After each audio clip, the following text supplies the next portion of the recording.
గత కొంతకాలంగా హైదరాబాద్ మహానగరంలో గాలి శబ్ద కాలుష్యం విపరీతంగా పెరిగిపోతుందని పర్యావరణ నిపుణులు అంటున్నారు.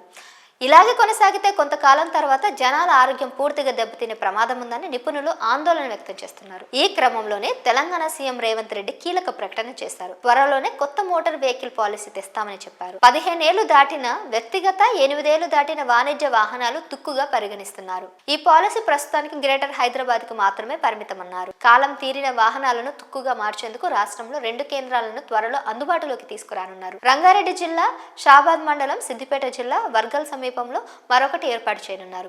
ఇప్పటి వరకు 15 ఏళ్లు దాటిన వాహనాలు ఎన్ని ఉన్నాయి, వాటిలో హైదరాబాద్ లో తిరుగుతున్న వాహనాలు ఎన్ని అన్న వివరాల గురించి తెలుసుకుందాం. తెలంగాణ రాష్ట్ర వ్యాప్తంగా 15 ఏళ్లు దాటిన వాహనాల సంఖ్య 21 లక్షలు.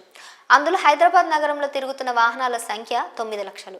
వీటిలో ఎక్కువ శాతం బైకులు ఉన్నట్లు తెలుస్తుంది. హైదరాబాద్ సిటీలో 1.3 లక్షల బైకులు, రంగారెడ్డిలో 1.8 లక్షల బైకులు, మేడ్చల్ జిల్లాలో 1.5 లక్షలు, కరీంనగర్లో 1.5 లక్షలు, నిజామాబాద్ లో 1.2 లక్షల బైకులకు కాలం చెల్లింది. ఇవి మొత్తం స్క్రాప్ కిందకు వస్తాయని అధికారులు అంటున్నారు.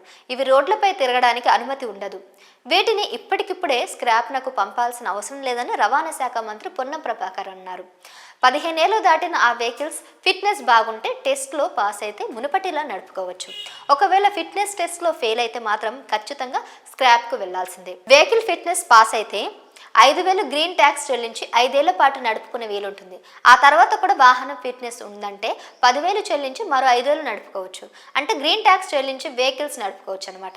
ఒకవేళ ఫిట్నెస్ లేకుంటే మాత్రం స్క్రాప్కి అప్పగించి కొత్త వెహికల్ కొనుగోలు చేస్తే దానికి ట్యాక్స్ మినహాయింపు ఇస్తారు. ఇక ప్రభుత్వ వాహనాలు, ప్రైవేట్ వాహనాలకు సంబంధించి కేంద్రం తెచ్చిన 15 ఏళ్ల గడువుకు సంబంధించిన గ్రీన్ ట్యాక్స్ కింద కొన్ని మినహాయింపులు ఉంటాయని పొన్నం ప్రభాకర్ తెలిపారు. కేంద్ర రాష్ట్ర ప్రభుత్వ విభాగాలకు చెందిన వాహనాలతో పాటు ఆర్టీసీ, గ్రేటర్ మున్సిపల్ కార్పొరేషన్ కు చెందిన కాలం చెల్లిన వాహనాలు 8 నుంచి 10,000 వరకు ఉండొచ్చని అంచనా. వాటిని దశల వారీగా తుక్కుకు వేస్తామని తెలిపారు. ఇదిలా ఉంటే సీఎం రేవంత్ రెడ్డి చెప్పిన ప్రకారం చూస్తే 15 ఏళ్లు దాటిన వాహనాలు హైదరాబాద్ రోడ్లపై తిరగడానికి వీల్లేదు. కాకపోతే ఆ వాహనదారుల ముందు కొన్ని ఆప్షన్స్ ఉన్నాయి.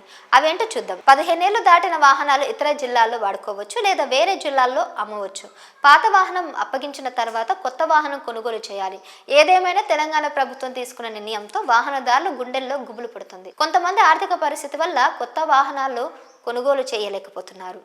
తమ పరిస్థితి ఏంటని ప్రశ్నిస్తున్నారు. ఈ పాలసీపై తెలంగాణ సర్కార్ స్పష్టమైన క్లారిటీ ఇవ్వాలని వాహనదారులు కోరుతున్నారు.